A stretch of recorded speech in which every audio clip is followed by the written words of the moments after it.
आज हम जिस मूवी के बारे में बात करने वाले हैं उसका नाम है फ्रैक्चर्ड और वो 2019 की one of the best suspense thriller movies में से एक है। तो मूवी की शुरुआत में हमें इसके मेन कैरेक्टर रे को दिखाया जाता है जो अपनी फैमिली जिसमें उसकी वाइफ और एक बेटी है उसके साथ अपने पिता के घर से लौट रहे होते हैं। रास्ते में आते वक्त रे और उसकी वाइफ में काफ़ी चीज़ों पर बहस होते रहती है कि कैसे शादी के बाद उन दोनों के बीच चीज़ें पहले जैसी नहीं रही और कैसे शादी के बाद रे में इतने सारे बदलाव आ गए हैं।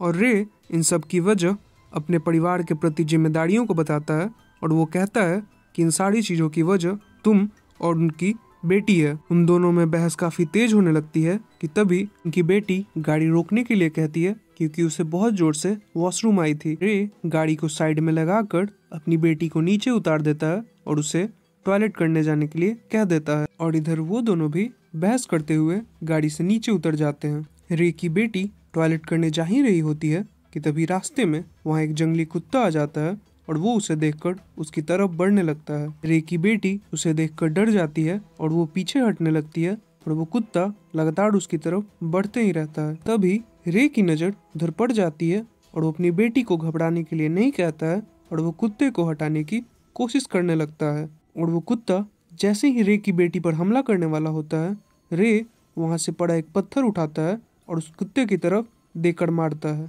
पर वो कुत्ता पहले ही संभल कर दूसरी तरफ हट जाता है और वो पत्थर उसकी बेटी को जाकर लग जाती है और इस वजह से वो अपना संतुलन खो देती है और पीछे एक गड्ढे में गिर जाती है। रे भी बिना कुछ सोचे अपनी बेटी को बचाने के लिए उसके पीछे पीछे कूद जाता है। पर रे जैसे ही नीचे गिरता है उसका सर एक रॉड से टकरा जाता है और वो बुरी तरह जख्मी हो जाता है। इधर उसकी वाइफ भी वहां पहुंच जाती है और वो ये देखती है कि उसकी बेटी की एक हाथ की हड्डी टूट गई है और वो दर्द से कराह रही है। वो जल्दी जल्दी हड़बड़ाहट में वहां से उठते हैं और पास के एक हॉस्पिटल में जाने लगते हैं। रे तेजी से ड्राइव करके हॉस्पिटल पहुंचता है और अपनी बेटी को जल्दी से इमरजेंसी वार्ड में भर्ती करवाता है, जहां पर डॉक्टर कुछ चेकअप्स करने के बाद ये बताता है कि उसकी बेटी को ज्यादा चोट तो नहीं आई है पर फिर भी उसे कुछ टेस्ट करने होंगे ताकि पता चल सके कि कोई अंदरूनी चोट तो नहीं आई है। फिर डॉक्टर ये बताता है कि टेस्ट का एरिया बेसमेंट में है और उसे उसकी बेटी को लेकर बेसमेंट में जाना होगा। तो रे की वाइफ बोलती है कि वो भी उसके साथ चलेगी और रे ऊपर ही रुक जाता है क्योंकि उसके सिर पे काफी चोट आई थी और उसे बहुत थकान महसूस हो रहा था। इसके बाद रे एक बेंच पर बैठकर सो जाता है या यूं कहे कि बेहोश हो जाता है। पर जब वो सो के उठता है तो वो देखता है कि उसकी पत्नी और बेटी अभी तक ऊपर नहीं आए हैं और उसके सिर पर भी टांके लगे हुए हैं। यह देखकर रे कुछ समझ नहीं पाता और नर्स के पास पूछने के लिए जाता है और जो बातें नर्स उसे बताती है यह सुनकर उसके पैरों तले जमीन खिसक जाती है क्योंकि नर्स उसे ये बोलती है कि वो इस हॉस्पिटल में अकेले आया था और उसकी कोई पत्नी और बेटी उसके साथ नहीं आई थी। और वो ये बताती है कि उसके सिर में चोट लगी थी इस वजह से वो इस हॉस्पिटल में आया था और नर्स ने उसके माथे पर मलहम पट्टी कर दी थी फिर वो बेहोश हो गया। ये बातें सुनकर रे नर्स पर गुस्सा हो जाता है और वो उस पर चिल्लाने लगता है कि तभी नर्स सिक्योरिटी को बुला लेती है और सिक्योरिटी वहां पर पहुंच जाता है। वो रे को शांत कराने की कोशिश करते हैं पर जब वो नहीं मानता तो वो लोग उसके गर्दन में बेहोशी का इंजेक्शन लगा देते हैं इस वजह से रे वहीं बेहोश हो जाता है। पर जैसे ही रे होश में आता है वो जल्दी से वहां से निकलकर बाहर भागने लगता है क्योंकि उसे पता था कि कुछ तो गड़बड़ है। इसके बाद वो खुली सड़क पर आ जाता है जहां उसे एक पुलिस की गाड़ी आती हुई दिखाई देती है। वो उन्हें रोकने का इशारा करता है और वो गाड़ी रोक भी देते हैं। फिर रे उस पर बीती हुई सारी बातें उन पुलिस वालों को बताता है। वहाँ पर मौजूद दोनों पुलिस वाले उसकी बातें मान भी लेते हैं और उसकी छानबीन करने के लिए वो दोनों हॉस्पिटल में आ जाते हैं। रे भी उनके साथ साथ होता है। वहाँ पहुंचकर ऑफिसर वहाँ पे मौजूद गार्ड्स को वहाँ की सीसीटीवी फुटेज चेक करने के लिए बोलता है। पर जब वो लोग फुटेज चेक करते हैं तो वो ये पाते हैं कि रे तो वहाँ अकेला ही आया था, उसकी वाइफ और उसकी बच्ची उनके साथ नहीं थे। यह देखकर रे का भी दिमाग घूम जाता है और वो हिम्मत से काम लेता है और वो उन ऑफिसर्स को बोलता है कि वो उन्हें वो जगह दिखा सकता है जहाँ पर उसकी बेटी के साथ वो हादसा हुआ था। फिर वो रे की बात मानकर उसके साथ उस स्पॉट पे चले जाते हैं जहाँ से इस कहानी की शुरुआत हुई थी।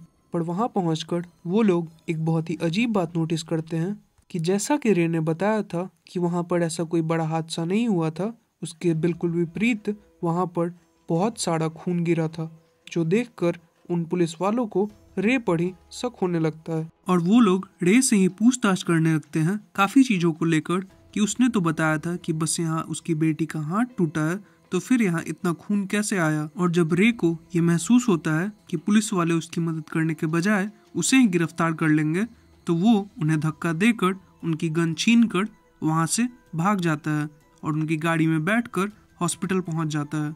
हॉस्पिटल पहुंचकर वो एक डॉक्टर के केबिन में जाता है और वहां से उसकी ड्रेस और उसका बैच लेकर सीधा बेसमेंट की तरफ जाने लगता है। और बेसमेंट पहुंचकर वो ये देखता है कि वहां पे काफी अंधेरा है और वहां पर गार्ड्स भी बहुत कम हैं। यह देखकर रे को बहुत ही अजीब महसूस होता है और वो धीरे से अंदर जाने की कोशिश करने लगता है, पर अंदर पहुंचकर रे जो देखता है वो देखकर उसे अपनी आंखों पर ही विश्वास नहीं होता है, क्योंकि वहाँ डॉक्टर्स उसकी बेटी का ही ऑपरेशन कर रहे होते हैं, या यूं कह लें कि उसकी बेटी के बॉडी के पार्ट्स निकाल रहे थे। वहाँ एक तरफ उसकी वाइफ भी बेहोश पड़ी हुई थी। यह सब कुछ देखकर रे का खून खौल उठता है और वो अपने पास उस पुलिस की बड़ी बंदूक से उन सारे डॉक्टर्स को गोली मार देता है और वहाँ से अपनी वाइफ और बेटी को लेकर किसी तरह निकल जाता है और वहाँ बाहर आकर वो गाड़ी में बैठ जाता है।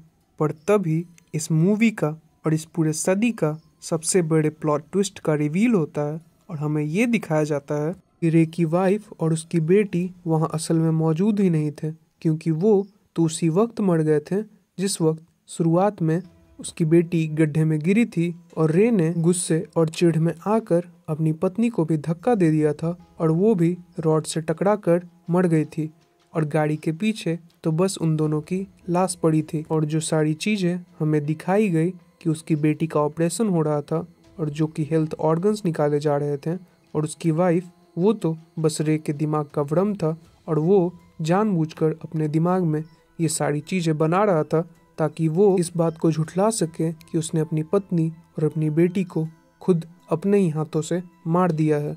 और इसी के साथ ही सदी के सबसे बड़े सस्पेंस थ्रिलर मूवी का यहीं पे द एंड हो जाता है। तो कैसी लगी आपको आज की मेरी एक्सप्लेनेशन, कमेंट करके ज़रूर बताइएगा और प्लीज़ सब्सक्राइब करना मत भूलिए, क्योंकि इससे मुझे सेल्फ कॉन्फिडेंस और मोटिवेशन मिलता है आगे वीडियोस बनाने की। Thank you.